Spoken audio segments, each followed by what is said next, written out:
अगर आप भी कॉन्ट्रैक्टर है या फिर कॉन्ट्रैक्टर बनना चाहते हैं तो साथ साथ में अगर आप कॉन्ट्रैक्टर है तो और भी बिजनेस कर सकते हैं जो कि आपकी फील्ड से रिलेटेड हैं। तो दूसरों से सामान खरीदने से अच्छा खुद का अगर बिजनेस होगा तो उसमें भी आप प्रॉफिट कमा सकते हैं।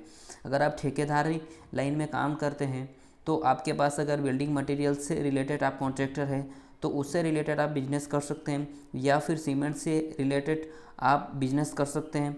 ठीक है, अगर आप बिल्डिंग से रिलेटेड हैं तो ब्रिक्स की आवश्यकता पड़ती है, इसका भी आप बिजनेस कर सकते हैं, स्टील बिजनेस कर सकते हैं। यह सारी जानकारी आपको इस वीडियो में मिलेगी। इससे पहले दोस्तों, अगर आप ठेकेदार नहीं हैं तो सबसे पहले ये जान लेते हैं कि अगर आप कॉन्ट्रैक्टर बनना चाहते हैं तो कैसे बनेंगे, और उसके लिए लाइसेंस की आवश्यकता होती है तो आप लाइसेंस कैसे बनाएंगे। सारी जानकारी आपको इस वीडियो में मिलेगी। अगर आप बड़े कॉन्ट्रैक्टर बनना चाहते हैं, गवर्नमेंट के प्रोजेक्ट लेना चाहते हैं तो वो कैसे मिलेगा और उसमें आप कैसे काम करेंगे, ये सारी जानकारी आपको मिलेगी। अगर आपके पास डिग्री या डिप्लोमा है तो आप गवर्नमेंट कॉन्ट्रैक्टर बन सकते हैं, तो वो भी उसके लिए आपके पास सिविल में डिग्री होना चाहिए, तो आप इसके लिए लाइसेंस बना सकते हैं। अगर आपके पास डिग्री या डिप्लोमा नहीं भी है फिर भी आप लेबर कॉन्ट्रैक्टर बन सकते हैं। इसमें भी बहुत से प्रोजेक्ट निकलते हैं जो कि बड़ी बड़ी कंपनीज लेबर कॉन्ट्रैक्ट पे दे देती है। बहुत से छोटे छोटे प्रोजेक्ट होते हैं, प्लास्टर से रिलेटेड, सरिया बांधने से रिलेटेड, ये सारे कॉन्ट्रैक्ट लेबर कॉन्ट्रैक्ट पे देती है। तो इसमें भी आप बहुत अच्छे से बिजनेस को स्टार्ट कर सकते हैं। अब सेकेंड बात आती है कि आप अगर आप कॉन्ट्रैक्टर लाइन में हैं तो आप बिजनेस कैसे स्टार्ट करें और कौन कौन से बिजनेस स्टार्ट करें जो कि आप ही के फील्ड से रिलेटेड है, तो आप इसमें बहुत अच्छे से इनकम कर सकते हैं। फॉर एग्ज़ाम्पल, जितने भी बिजनेस बता रहा हूँ ये सारे कॉन्ट्रैक्टर बनना इतना आसान नहीं है, लेकिन सारी जानकारी इन्फॉर्मेशन इकट्ठी करने के बाद आप इस फील्ड में काम कर सकते हैं। ऐसा नहीं कि एक ही वीडियोस में आपको सारी जानकारी मिल जाएगी, बिजनेस भी आप स्टार्ट कर लेंगे, कॉन्ट्रैक्टर भी बन जाएंगे और लाइसेंस भी बना लेंगे, ऐसा बिल्कुल भी नहीं है।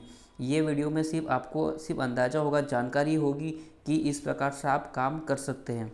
अब बात करते हैं, अगर आप बिजनेस भी स्टार्ट करना चाहते हो तो उसके लिए आपके पास नॉलेज होना चाहिए, अनुभव होना चाहिए। ठीक है, सारा मैनेजमेंट, सारा बिजनेस प्लान आपके दिमाग में होना चाहिए। ऐसा नहीं कि वीडियो को देख के आप बिजनेस स्टार्ट कर देंगे। उसके लिए आपको उस फील्ड में अच्छे से काम करना होगा, समझना होगा कि बिजनेस कैसे ग्रो करेगा, क्या क्या ध्यान रखना है, किस प्रकार, ये सारा जानकारी आपके पास होना चाहिए। इसके बाद ही आप ये बिजनेस को स्टार्ट कर सकते हैं। अब बात करते हैं कि अगर कॉन्ट्रैक्टर है तो आप सीमेंट की एजेंसी ले सकते हैं, क्योंकि सीमेंट आप कॉन्ट्रैक्टर है तो कोई सा भी कॉन्ट्रैक्टर हो आपको सीमेंट की आवश्यकता होगी। फॉर एग्जांपल, आप सीसी रोड से रिलेटेड काम करते हैं, कंक्रीट का काम करते हैं, बिल्डिंग से रिलेटेड काम करते हैं, अगर आप कॉन्ट्रैक्टर है, खुद का एजेंसी है तो आप ही की दुकान से आप खरीद सकते हैं और वहाँ पर यूज़ कर सकते हैं। तो इसमें भी कुछ इन्वेस्टमेंट करके आप बड़ी कंपनी से जो भी अपने एरिया में ज़्यादा सीमेंट चलती है तो उसकी एजेंसी ले सकते हैं और इस प्रकार इसका भी बिजनेस कर सकते हैं। और आप हाउस कॉन्ट्रैक्टर है तो अगर कॉन्ट्रैक्टर भी नहीं है फिर भी आप ब्रिक बिजनेस कर सकते हैं, तो ईंटों का बिजनेस भी कर सकते हैं। ये भी कभी भी रुकेगा नहीं, हमेशा चलता रहेगा, तो आप इसमें भी अच्छा खासा प्रॉफिट कमा सकते हैं। तो इसके लिए भी आपके पास मटेरियल्स वगैरह लगेंगे, जो भी इसमें सांचे वगैरह लगेंगे और इसमें लेबर लगेंगे, तो इसके लिए आप अपना बिजनेस चालू कर सकते हैं। अगर सिटी के आप आसपास है तो ब्रिक का बिजनेस भी चालू कर सकते हैं, तो इस प्रकार कर सकते हो। और फॉर एग्ज़ाम्पल इसके बाद स्टील बिजनेस कर सकते हैं, सरिये का भी बिजनेस कर सकते हैं, इसकी भी बड़ी से बड़ी कंपनी में एजेंसी आप ले सकते हैं और इसमें भी बहुत अच्छे से कमा सकते हैं। और बिल्डिंग मटेरियल से रिलेटेड और भी बिजनेस है, बालू का बिजनेस कर सकते हैं, इसकी भी आवश्यकता पड़ेगी। तो इसमें बहुत सारे स्कोप है,